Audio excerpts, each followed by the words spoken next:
અમારા સિંહણ જેમને જેતલસર નામ આપ્યું ઝાંસીની રાણી અને અમારા સૌના મહારાજા રેશમાબેન પટેલ સિલ્વર માઇક એને આપી છે.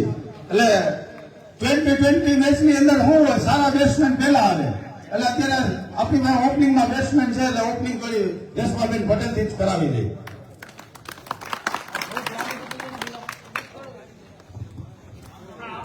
રેશમાબેન અહીંયા આવો ને આપણે થોડું એમને વાયર થોડોક ટૂંકો છે.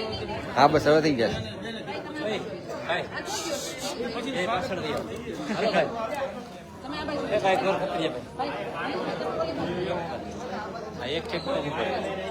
બીજાને ન નડવા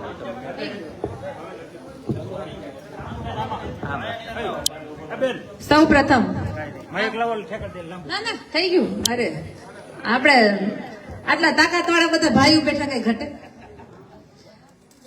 મહાદેવના ચરણોમાં નમન કરીને, કારણ કે ભગવાનના આશીર્વાદમાં આપણે એના આંગણામાં બેઠા છીએ એટલે પ્રભુનો સંકેત છે કે જીત તો આપણી જ છે, આમ આદમીની જ છે, આમ જનતાની જ છે. પ્રભુને વંદન કરી અને મા ભૌમને ભારત માતાને વંદન કરીને બે હાથ ઊંચા કરીને જોરદાર ભારત માતાનો જય જયકાર કરવાનો છે. બોલો ભારત માતા કી. ઘણો સમય થઈ ગયો હશે, વરસાદનું ઝાપટું આવી ગયું ને, પણ આપણે ભોજન લઈ લીધું, વાડું કરી લીધું તો વાંધો નહીં. તો થોડુંક લાંબુ ખેંચવું હોય તો વાંધો ન આવે, હે ને. અહીંયા હમાતા નથી એટલે અડધા ભાઈ મારા અહીંયા ગોઠવાઈ ગયા. પણ તમે બહુ હોશિયાર છો, છાપરું ગોતી લીધું. હા, એટલે આજે મને આ ધરતી ઉપર તમારી વચ્ચે આવવાનો મોકો, મને ખ્યાલ નથી કે આંદોલન વખતે હું અહીંયા આવી હતી કે નહીં આવી હતી. ઓકે. અને ભાઈ હમણાં બોલતા હતા કે જેતલસરમાં ઝાંસીની રાણી, મને હકીકતમાં એ દિવસ યાદ છે ને આજ પણ મારી પાસે એ ફોટા છે કે મને ગામ લોકોએ અને મારા બધા ભાઈઓ બહેનોએ મને હાથમાં તલવાર ને ઘોડા ઉપર ઝાંસીની રાણી બનાવીને બેસાડી હતી.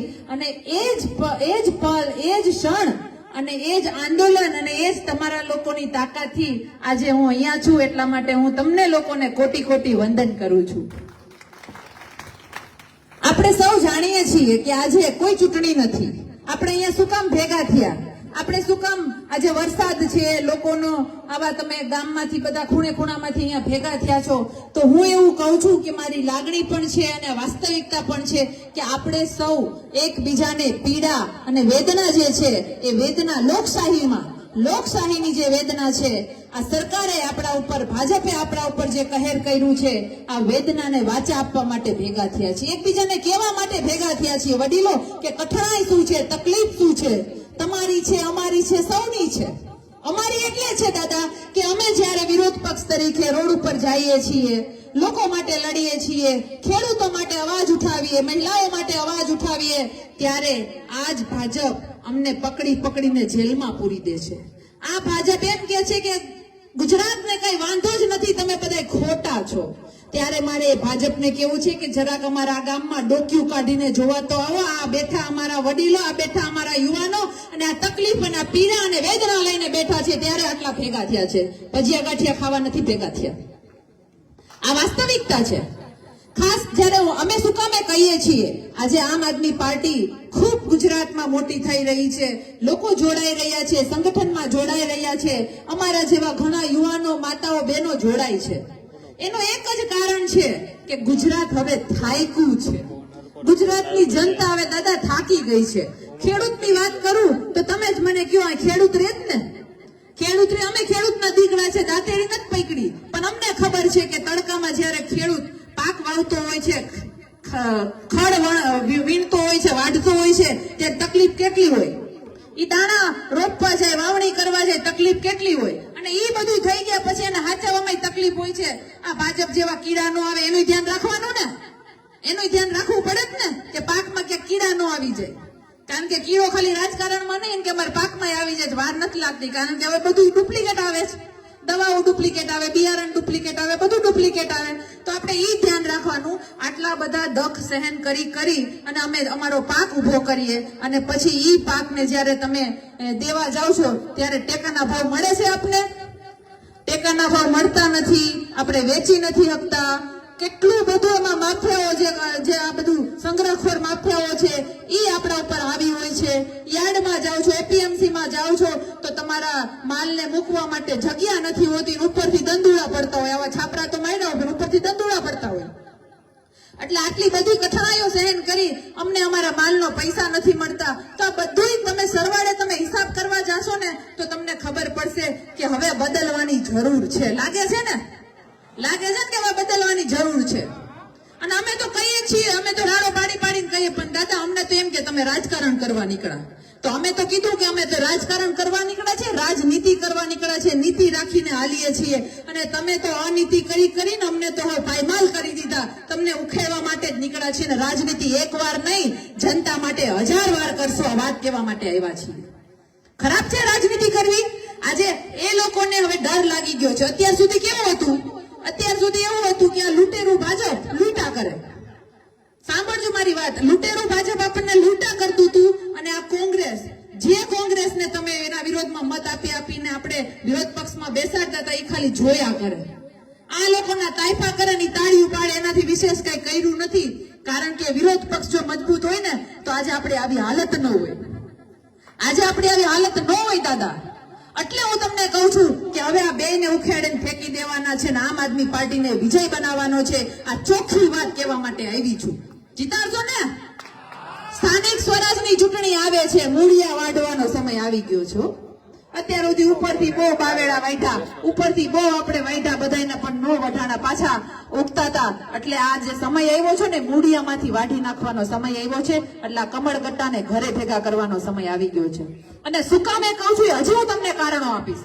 ઘણા બધા કારણો છે, ઘણા બધા અસંખ્ય કારણો છે. હું તમને એક ઉદાહરણ આપું કે અમે જ્યારે આપણે એમ કહીએ ને કે ભાઈ શિક્ષણ સારું મળવું જોઈએ, સ્વાસ્થ્ય સારું મળવું જોઈએ, આવું કહીએ છીએ તો ખોટી વાત નથી. આજે તમે સમજો કે શિક્ષણ છે, શિક્ષણનું ખાનગીકરણ કેટલું કરી નાખ્યું. ખાનગીકરણ કરી નાખ્યું એટલે ખબર પડે ને કે પ્રાઇવેટીકરણ કરી નાખ્યું. બધું સરકારનું હતું, બધું વેચી દીધું કે ભાઈ પ્રાઇવેટ ખોલી નાખો. અને પછી ત્યાં આપણા છોકરાઓને ભણાવવા જવા માટે ફી કેટલી ભરવી છે ને તમને બધાને ખબર છે. મારે કહેવા જવાની જરૂર નથી. આપણે આટલો બધો ટેક્સ ભરીએ છીએ. તમે તમારી જાતને પૂછવાનું છે. અમે બોલીએ છીએ એટલે સત્ય નથી. તમારે તમારી જાતને પૂછવાનું છે કે રેશમાબેન કે છે વાત સાચી કે ખોટી. આપણે ટેક્સ ભરીએ છીએ. તમે પાર્લેજીનું પેકેટ લેવા જાઓ તમારે ટેક્સ ભરવો પડે. તમે તમારું હળ હાથી લેવા જાઓ તમારે ટેક્સ ભરવો પડે. તમે દવા લેવા જાઓ, દારૂ લેવા જાઓ, દારૂ કહેવાનો મતલબ ખેતી માટે કહું છું, બાકી દારૂ મળે છે. વાત શબ્દ એવો એટલે મેં તમને કીધું. કારણ કે ગુજરાતમાં દારૂબંધી છે પણ મળે છે, પણ એ વિષય પછી લઈશું. અત્યારે મારે તમને એ કહેવું છે કે ટેક્સ આપણે ભરીએ છીએ, અસંખ્ય રીતે રૂપિયો કરીને આપણી પાસેથી લૂંટવામાં આવી રહ્યા છે. તો આપને આપણા પૈસા મળવા જોઈએ કે નહીં? આપણે અહીંયા બહુ કહીએ તો કે ગુજરાતની જનતા મફતનું લેવા ટેવાયેલી નથી, આમ કહેશો. ગુજરાતની જનતા કે મફતનું લેવા ટેવાયેલી નથી, તો તમારા નેતાઓ તો મફતનું લઈ લઈને ખીચા ભરી દીધા. તમે મફતનું લઈ લઈને તમારા ઉપર 5 લાખનું દેવું કરી દીધું, 5 લાખ કરોડનું દેવું કર્યું ગુજરાત ઉપર. આ કોના પૈસે? વિચારજો તમે, ક્યારેક હિસાબ માંજો. બહુ ગંભીર વાત છે. આપણે તો છાપામાં વાંચતા હોઈએ કે 5 લાખનું દેવું એટલે આપણે સામાન્ય વાંચતા હોય 5 લાખ કરોડ એટલે હશે ભાઈ, કઈ વાંધો નહીં. પણ દાદા આ પૈસા આપણી પાસેથી જ વસૂલવામાં આવે છે. આમ નહીં તો આમ કાન પકડીને એ લોકો ટેક્સ વધારશે, નિયમો કરશે, મેમા ફાળશે, આપણી પાસેથી ગમે એમ કરીને આપણી પાસેથી રૂપિયો કરીને ખંચેરે છે. એટલે હિસાબ ક્યારેક માંડજો તમે કે આપણે શિક્ષણ સારું મળવું જોઈએ. આજે સરકારી શાળાઓમાં શિક્ષણ નથી મળતું એટલે આપણે આપણા છોકરાને ભણાવતા નથી. ત્યાં આપણે શું કરીએ કે ખેતી કરીએ, મજૂરી કરીએ, મારી માતાઓ બહેનો ભરત ગૂંથણ કરશે ને હંચો વાગશે, પૈસા ભેગા કરીને એમ કહેશે કે ભાઈ આપણે પ્રાઇવેટમાં ભણાવીએ. પણ પ્રાઇવેટમાં ભણવાનું પરિણામ આજે આખું ગુજરાત જોઈ રહ્યું છે. તમે જોયું ને કે પ્રાઇવેટમાં ભણવાનું તાજું ઉદાહરણ જોઈ લો કે પ્રાઇવેટમાં ભણતા હતા છોકરાઓ 8મા 9મા ધોરણના છોકરા ખીચામાં અને બેગમાં છરા રાખીને ફરવા માંડ્યા. આ વસ્તુ બની મારી નાખ્યો. અમદાવાદમાં એક વિદ્યાર્થીને મારી નાખ્યો. જોયું ને ઉદાહરણ? આ જે છે ને એ વેદના છે દાદા. આના ઉપરથી સમજવાની જરૂર છે કે આટલી બધી ક્રૂર માનસિકતા કેમ થઈ જાય છે. કારણ કે પ્રાઇવેટ શાળાઓને કાંઈ પડી નથી. એને તો એના ફી થી મતલબ છે. નથી ગુણવત્તા વાળું શિક્ષણ આપતા, નથી સંસ્કાર આપતા, નથી સારું જ્ઞાન આપતા, કે નથી એ સામાજિક નીતિઓ શીખડાવતા. એના કારણે આપણું યુવાધન આજ બરબાદ થાય છે. 8મા 9મા 10મા ધોરણનો વિદ્યાર્થી ત્યાં ડ્રગ્સ લેતો થઈ ગયો છે. આવી હાલત કરી દીધી. બધી સ્કૂલોમાં આવી હાલત થતા વાર નહીં લાગે. આ તમારે સમજવાનું છે. હું તમને દવાખાનાની વાત કરું તો સરકારી દવાખાનામાં જતા બીક લાગે કે નહીં? લાગે ને? બીક તો લાગે છે, પણ ત્યાં જવામાં લાઈનમાં ઊભી દર્દીના અડધા શ્વાસ તો બંધ થઈ જાય છે એમને. કાં તો પછી ડાબા પગની જગ્યાએ જમણા પગનું ઓપરેશન કરી નાખે. આવા કિસ્સાઓ જોયા છે આપણે. રોજ છાપા વાંચીએ, મોતિયાની વાત કરું તો આવા તો કેટલા કિસ્સાઓ બન્યા કે રોજ છાપું ખોલીએ એટલે કેસ આવ્યા હોય કે ભાઈ 10-20 મોતિયાના 30 મોતિયાના ઓપરેશન થયા અને આ 30 દાદાની આંખ વહી ગઈ, 30 મોતિયાના ઓપરેશન કરવાની આંખ વહી ગઈ. આ કોના કારણે? આજે મા બાપને હાચવવા માટે આજે તમને ખબર છે કે લોકો સામાન્ય ઘરમાંથી ઘણા કિસ્સાઓ બને છે કે મા બાપને હારા મા બાપને હાચવવામાં તકલીફો પડે છે. હવે આખું વહી ગઈ છે, મોતિયાના ક્યારે ગયા છે ને આ કેમ્પમાં અને સરકારી દવાખાના જ્યારે પૈસા નહીં હોય તે જ ગયા છે ને, તો હવે એને કોણ હાચવે?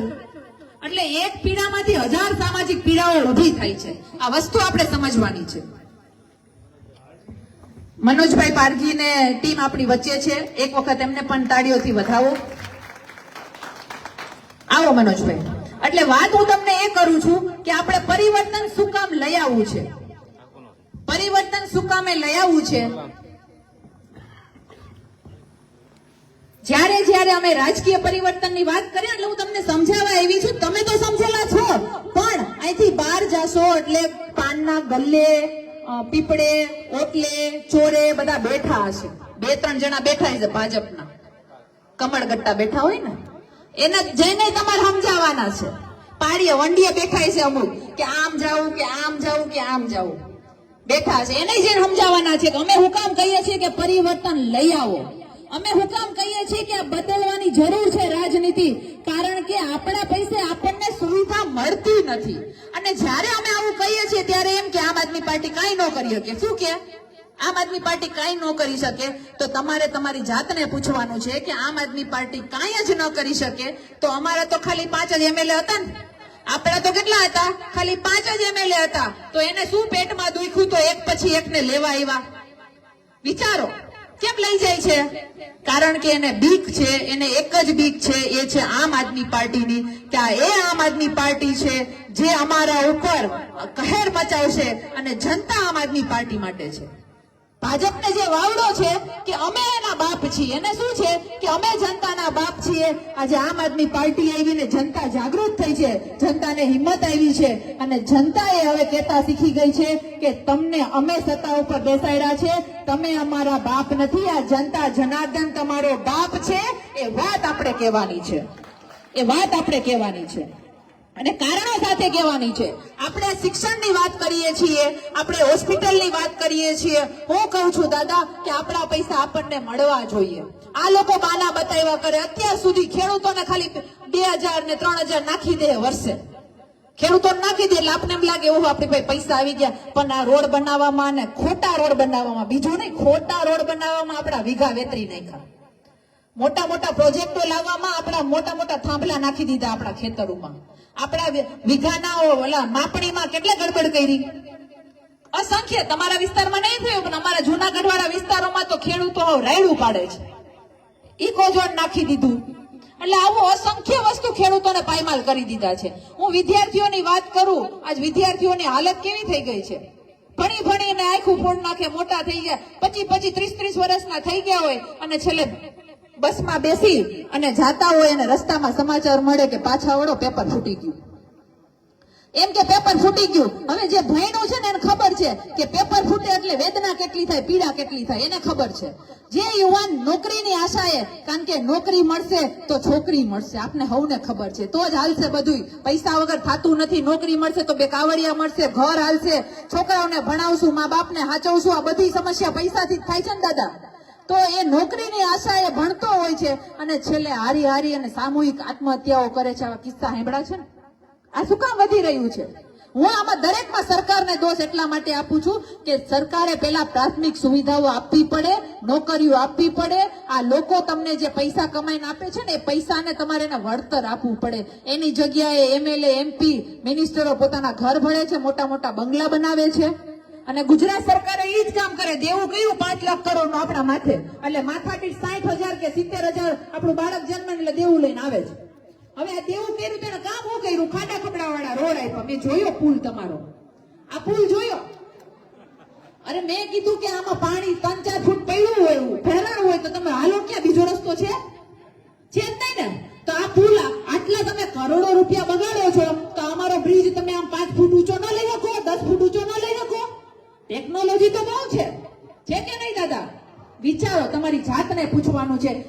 મારી વાત સાચી છે કે નહીં. હું એમ કહું છું કે કરોડો રૂપિયા ઓલા આ ભાજપ સરકાર 191 કરોડનું પ્લાન લીધું દાદા. વાંચ્યું તું તમે છાપામાં? 191 કરોડનું પ્લાન એના નેતાઓને ઉડવા માટે લીધું. ઉડાડ્યા કોના પૈસા? આપણા પૈસા.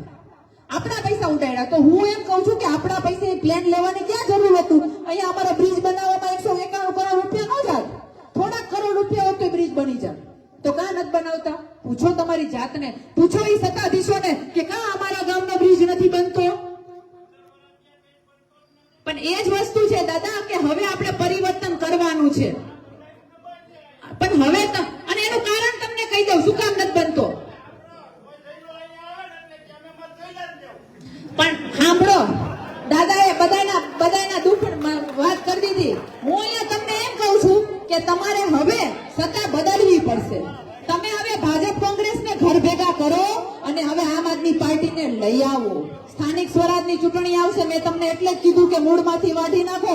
તાલુકા જિલ્લા આવશે. બદલશો કે નહીં બદલો? બદલવી પડશે. અને હું તમને ભાજપ અને કોંગ્રેસ બેયનું કહું છું, કાલ સવારે ઓલા કોંગ્રેસ વાળા હાથ જોડવા આવશે. હા, એને ઘર ભેગા મોકલી દેજો અને એને કહેજો કે જ્યાં સુધી આ બ્રિજ ન બને ને ત્યાં સુધી પાછું વળીને જોતા નહીં, નહીતર અહીંથી ભીખા બાટા જ મળશે. આ વાત કહેતા શીખજો. અરે દુઃખ થાય દાદા, આવા અસંખ્ય મુદ્દાઓને લઈને અમે કહીએ છીએ. તમને હું એક ઉદાહરણ આપી દઉં કે હું આ છોકરાઓના શિક્ષણની વાત કરું છું ને, તમે વિચારજો કે અમિતભાઈને ઓળખો છો ને? અમિતભાઈને ઓળખો કે નહીં? ઓળખો ને? ગુજરાતથી જ ગયા છે. ગુજરાતથી જ ગયા છે રંગાબિલ્લા. અને એનું જ આપણે બધું હડકતું લાવ્યા છીએ. તો આ જે તમે ઓળખો છો એની હું તમને એક કહાની કહું, એની વાર્તા કહું તમને. સાંભળજો તમે વાર્તા. કે આપણે શું કહીએ છીએ કે ભાઈ અમારા છોકરાને ભણવા માટે સારી સ્કૂલ આપો, અમારા ખેડૂતો માટે તમે કઈક સારું કરો, અમારા દવાખાના સારા કરો. પણ એ નહીં કરે. પણ એ કરશે હું?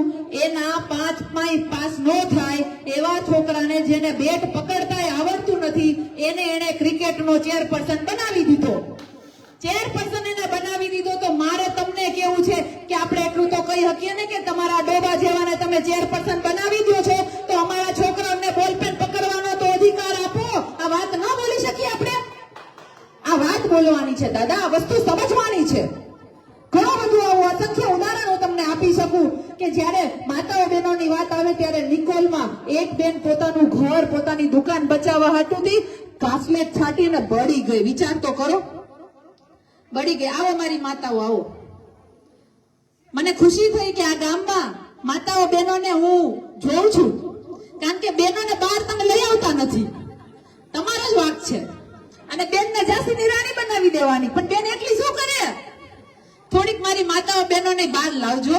સામાજિક પ્રસંગોમાં જઈએ છીએ. હું તમને એટલું કહું છું કે આ રાજકીય યજ્ઞ છે અને બહુ સારી. રાજકારણમાં ગંદકી કોઈ જો એમ કીધું હોય કે બહુ ખરાબ છે, બહુ ખરાબ છે, પણ હું તમને કહું છું કે જેને પેટમાં દુખે છે ને, જે જાગૃતતા નથી લાવવા દેતું ને, એને પેટમાં દુખે છે. એટલે રાજકીય રીતે પણ માતાઓ બહેનોને તમે થોડાક બહાર આવવા દેજો.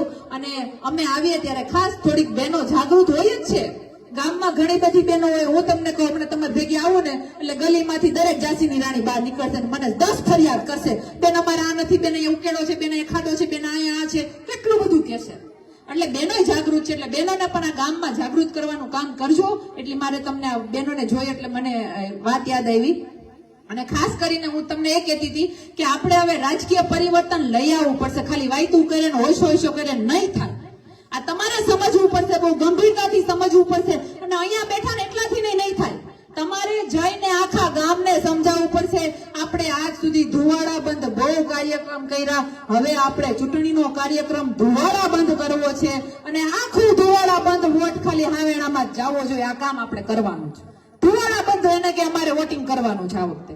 આ વાત તમારે કહેવાની છે. અને આ બેયને ઘર ભેગા કરવાના છે. કારણ કે આજ સુધી એને આપણને હેરાન કર્યા સિવાય કાંઈ કામ કર્યું નથી. અને આમ આદમી પાર્ટીથી એને બીક લાગે છે દાદા. આમ આદમી પાર્ટીથી બીક લાગે છે.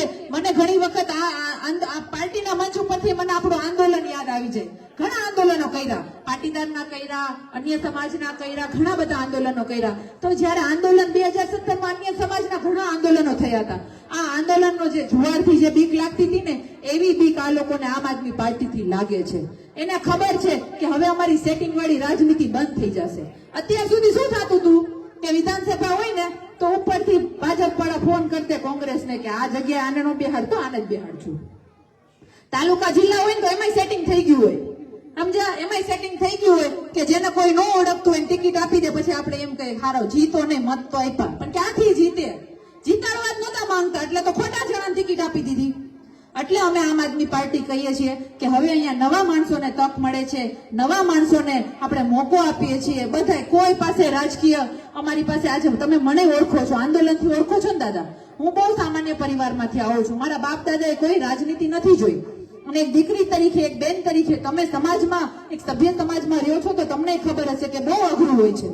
દાદા અહીંયા બહાર નીકળીએ છીએ ને, અમને તમને ભાષણ દઈને જઈશ એટલે 5 માણસો પીઠ થાબડવા વાળા મળશે, વખાણ કરવા મળશે, અને 5 માણસો ગાળો દે છે, ગાળો સહન કરીએ છીએ, પણ પરવા નથી, અમને એની પણ પરવા નથી. પણ ખાલી એટલું જ કહીએ છીએ કે હવે અમારા પડખે ઉભા રહેજો.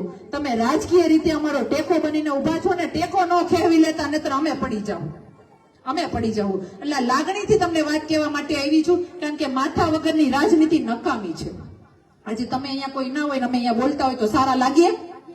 ન લાગે ને દાદા? તો અમે તમને એ કહીએ છીએ વડીલો કે તમે જો રાજકીય રીતે જાગૃત નહીં થાઓ, અને આ લોકો આપણને શિક્ષણ એટલે જ નથી આપતા, તમે શિક્ષિત થઈ જાઓ તો તમે 2 સવાલ તો પૂછશો ને, 2 સવાલ પૂછતા થઈ જશો. તમને અહીંયા રોડ બનતો હશે, તમને નીતિ નિયમ ખબર હશે, તમને કાનૂન ખબર હશે, તમને એના કોન્ટ્રાક્ટરને શું પૂછવું, કેટલી ભરાઈનો રોડ થવો જોઈએ તમને ખબર હશે, તો તમે સવાલ પૂછવા માંડશો ને. અને ડિજિટલ યુગ છે, તમે આમાં લાઈવ કરવા માંડશો, અને તરત જ એના ચિઠ્ઠા બહાર લઈ આવશો. એટલે આપણે ભણવા નહીં દે આ લોકો, પણ આપણે એમ કેમ પ્રકારે ભણવાનું છે, આપણે સશક્ત રાજનીતિ કરવાનું છે, તમારે ગામે ગામ જાગૃત થવાનું છે. અહીંયા તાલુકા જિલ્લાના લોકો પૈસા ખાઈ જાય છે તો ખબર છે ને તમને, ખાઈ જાય છે, પણ પકડવા કેમ? એમ જ છે ને કે આ કોઈ સાંભળતું જ નથી, કોઈ હારતું જ નથી. તો દાદા આપણે હવે એને જ બદલી નાખવાના છે. મારા વિરલાઓ આપણે એને જ ઘર ભેગા કરવાના છે, એને જ બદલી નાખવાના છે. કારણ કે હવે આપણે એને સુધારવા માટે 30 વર્ષ તો આપ્યા, હજી કેટલા વર્ષ આપશો?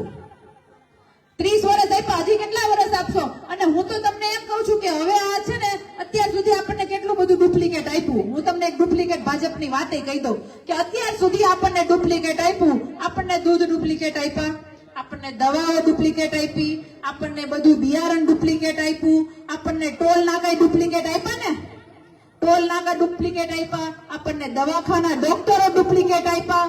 છેલ્લે અધૂરામાં પૂરું હતું તાલુકા પંચાયતની કચેરી ડુપ્લિકેટ હમણાં પકડાણી ગોંડલમાંથી, એટલે ઈ ડુપ્લિકેટ આપ્યું.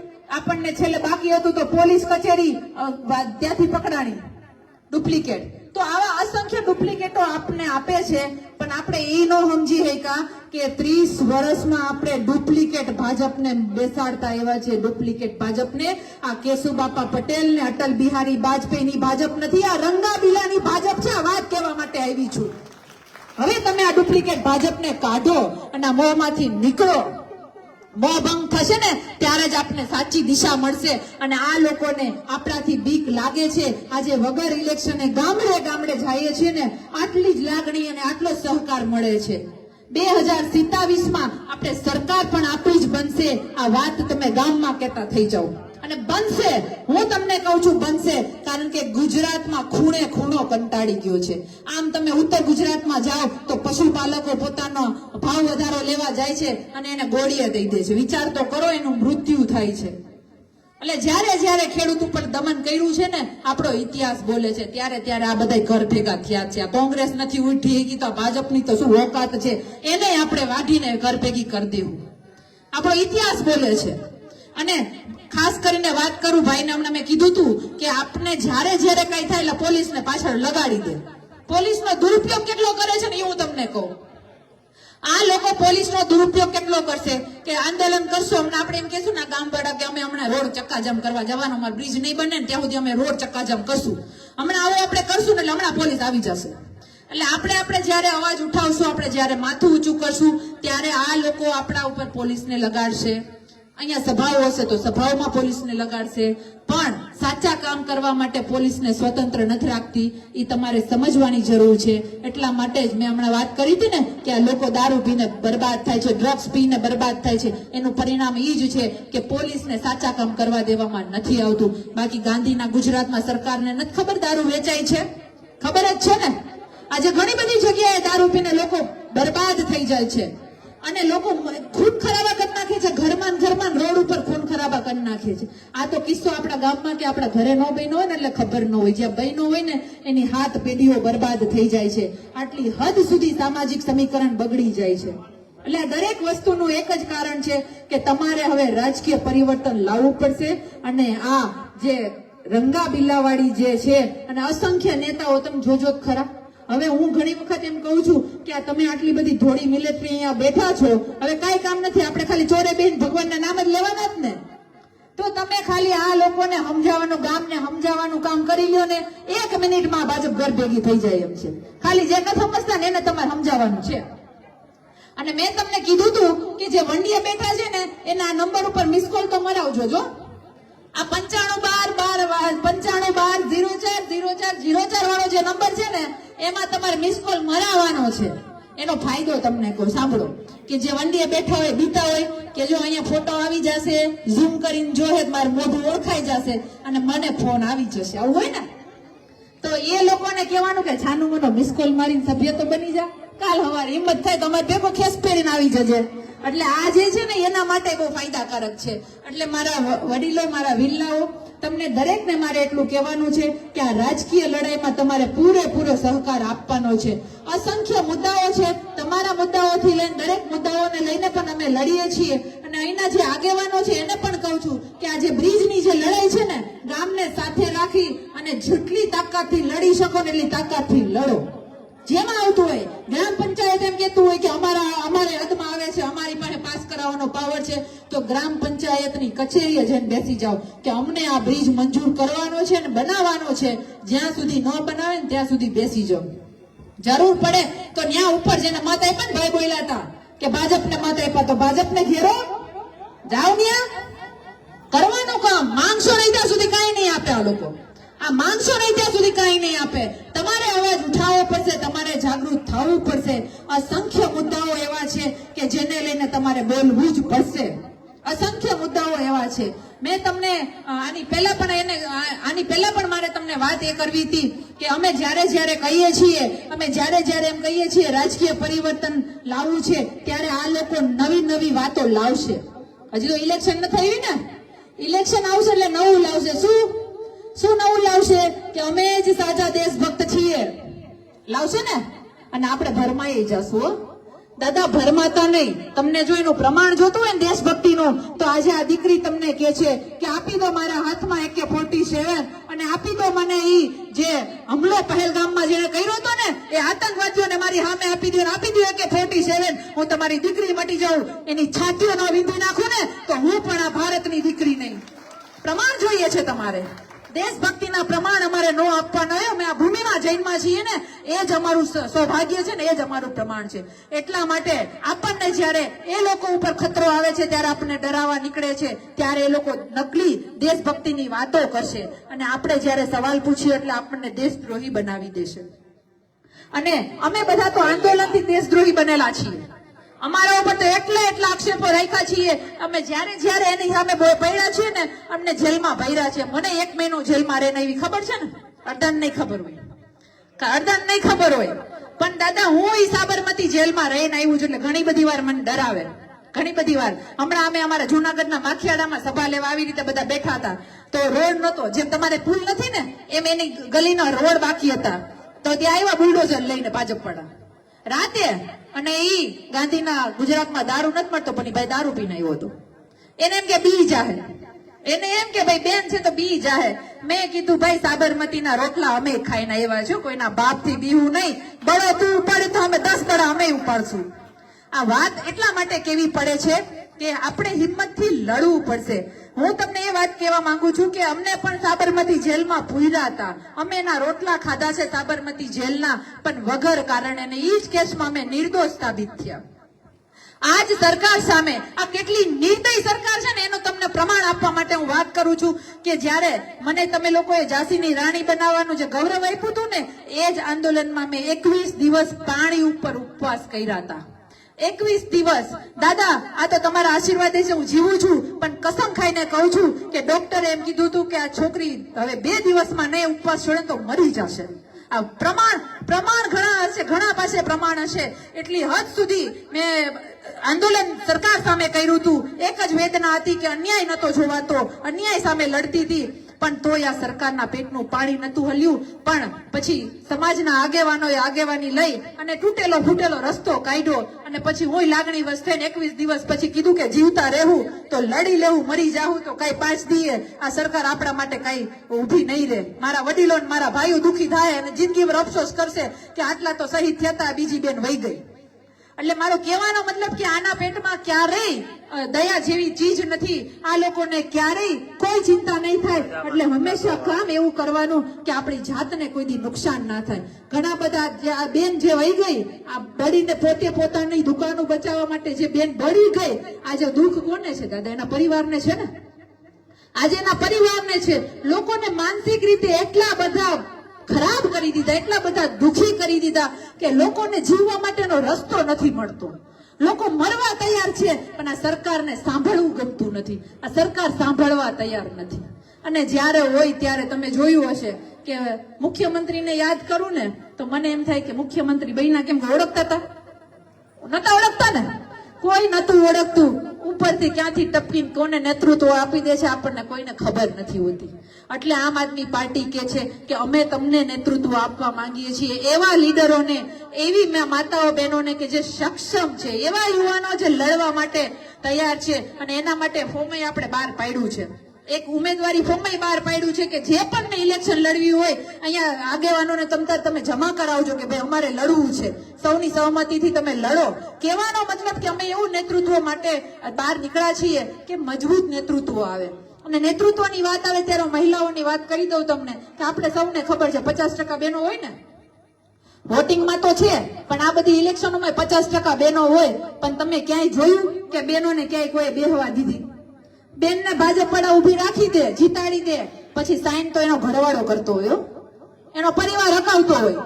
અને અમે ઘણી વખત અમે છેતરાઈ જઈએ છીએ. અમે છેતરાઈ જઈએ, ગામમાં ગયા હોય તો કે સરપંચ ભાઈ છે, એટલે આપને તો ખબર ન હોય કે ભાઈ એના ઘરવાળા સરપંચ છે. મેં કીધું સરપંચ ભાઈ નહીં, સરપંચ પતિ બોલતા જાવ તો કઈ ખબર પડે. આમાં મેં કીધું સરપંચ ભાઈ કયો તો અમે તો એને પૂછવાના ને. કાલ મેં કીધું અમારો વિડીયો વાયરલ કરીને એમ કહે કે હું ક્યાં સરપંચ છું? આ બેન તો ખોટી જગ્યાએ રજૂઆત કરે છે. એટલે વસ્તુ એ છે કે આમ આદમી પાર્ટી એ સામાન્ય લોકોની પાર્ટી છે ને સારું નેતૃત્વ આપે છે. સંઘર્ષ ઘણો છે, બહુ સંઘર્ષ કરવો પડશે. આ જે ચોર અને લૂંટેરાઓ છે ને આપણને બધી જગ્યાએ લૂંટા જ છે. આપણા રોડ રસ્તા ખાઈ ગયા, લૂંટા ને આપણને રોડ રસ્તા ખાઈ ગયા, આપણા બિયારણો ખાઈ ગયા. હમણાં કોના ચોરી કરી? મગફળી ચોરી કરી ને, જેતપુરમાં મગફળી ખાઈ ગયા. પેટ તો જોવું એના દાદા હમાતું જ નથી, એટલું ખા જ કરે. મગફળી ખાઈ ગયા, એટલે ખાઈ નથી શકતા તો બારદાન હળગાવી નહીં ખાતા. એટલે આ લોકો એટલા હોશિયાર છે કે આ લોકોને ક્યાંય ન ફૂંકાય ને એમ લાગે કે અમારો ભ્રષ્ટાચાર બહાર આવશે એટલે હળગાવવા માંડે, કચેરી હળગાવી નાખશે. જો આમને માર્યું ને, હજી તમે એને જીતાડ્યા ને તો એ લોકો કાગળિયા બાગળિયા બધું હળગાવશે કે ક્યાંક ચિઠ્ઠા બહાર આવશે ને તો આપણને ઘર ભેગા થવાને બદલે જેલ ભેગા થઈ જાવ. એટલે આપણે એને કહેવાનું છે હવે ખાસ કરીને કે હવે જપી જાજો. અત્યારે તો અમે તમને ઘર ભેગા કરવાની વાત કરીએ છીએ, નહીતર આરટીઆઈ કરીને તમને જેલ ભેગા કરતા વાર નહીં લાગશે. આ પ્રજાની તાકાત છે, જનતાની તાકાત છે, વાત આપણે કહેવાની છે. એટલે તમારે એને ડરાવવા પડશે. આપણને ડરાવે છે ખોટી રીતે. તમે એક કૂપન કઢાવવા જાશો તોય તમને જવાબ નહીં આપે દાદા. કૂપન કઢાવવા જાશો કેટલા ધક્કા ખવડાવશે. અને અડધા આપણા વડીલોને ખબર નથી હોતી કે મારે કેવો કાગળિયો છે. બિચારા બધા કાગળિયા લઈને જાય તો ના કોઈ તલાટી સરખો જવાબ દે, ના કોઈ અધિકારી સરખો જવાબ દે. પેલા તો ખબર જ ન હોય કયા દિવસે આવશે ને કયા દિવસે નહીં આવે. એટલે આવા અસંખ્ય ને કૂપનની વાત કરું તો નોટિસો આવી કે નહીં આવી? નોટિસો કે તમારું રાશન બંધ થઈ જાય, ફલાણું જમા કરાવો, ઢીકણું જમા કરાવો ને આવું કીધું ને તો આ આપણા અનાજ ચોર જે છે હવે તો આપણા પેટ ઉપર પાટા મારવા માંડ્યા. એ ગરીબનું અનાજ છે તો ગરીબને મળવું જોઈએ ને. એના બદલે દુકાન ગોડાઉનો ભરી અને હળી જાય ત્યાં સુધી રાખે. ખબર નહીં, મને તો એ નથી ખબર પડતી કે આ વેચીને પૈસા ક્યાં કોણ લેતું હશે આને? અને લેતો કોણ હશે? વિચાર આવે મને ઘણી વાર. મને એમ થાય કે આમાં મારી પાસે કઈક જાદુની છડી હોય તો જાણી તો લઉં કે આ લોકો આટલું ભેગું કરીને નાખે છે ક્યાં. એટલે ખાસ કરીને છેલ્લે મારે હવે વધારે વાત નથી કરવી. પ્રવીણભાઈ પણ આવ્યા ને ક્યારની હું બોલું છું ઈ જ રાહે કે જલ્દી પ્રવીણભાઈ આવે. મારી હા મનોજભાઈ છે અને તમે લોકો હવે થાયકા હશો એટલે એટલે ખાસ કરીને હવે તમને બધાને મારે એક વચન લેવાનું છે. ઝાંસીની રાણી બનાવી જ ને બેનને, તો તમારે આ ગામમાં જેટલા મારા ભાઈઓ ઉભા રહે, મારી બહેનો ઉભા રહે, એને જીતાડવાના છે. તો બોલો, વચન આપો છો ને કે જીતાડશો? પાડી દેવાના છે ભાજપને, આપો છો ને વચન? અને કોંગ્રેસને ઘર ભેગું કરવાનું મેં આ નવું સૂત્ર ગોઈતું છે. મેં એવું નવું સૂત્ર ગોઈતું છે કે આ લૂંટેલું ભાજપ અને સૂતેલું કોંગ્રેસ, હવે તમારું ઘર ભેગું થવાનો વારો આવી ગયો છે. એટલે લૂંટેલા ભાજપ અને સૂતેલા કોંગ્રેસને કાઢો કરો અને આપણે આમ આદમી પાર્ટીને વિજય બનાવવાની છે. અને એ પ્રણ સાથે હું છેલ્લે મારી માતાઓ બહેનો માટે અહીંયા બેઠી છે, ઘણી બધી મારી માતાઓ બહેનો અહીંયા મારી સાથે ભાનુબેન જે અમારા જુનાગઢના શહેર પ્રમુખ છે એ બેઠા છે, મારી સાસુમાં બેઠા છે, મારા સાસુમાં બોલવામાં સાસુમાં પ્રવીણભાઈ નું સ્વાગત છે. આવો પ્રવીણભાઈ, રાજુભાઈ, દરેક નું સ્વાગત છે. આવો હું 2 મિનિટમાં જ પૂરું કરું છું, પછી તમને જ આપીએ છીએ, કારણ કે લોકો ક્યારના બેઠા છે. એટલે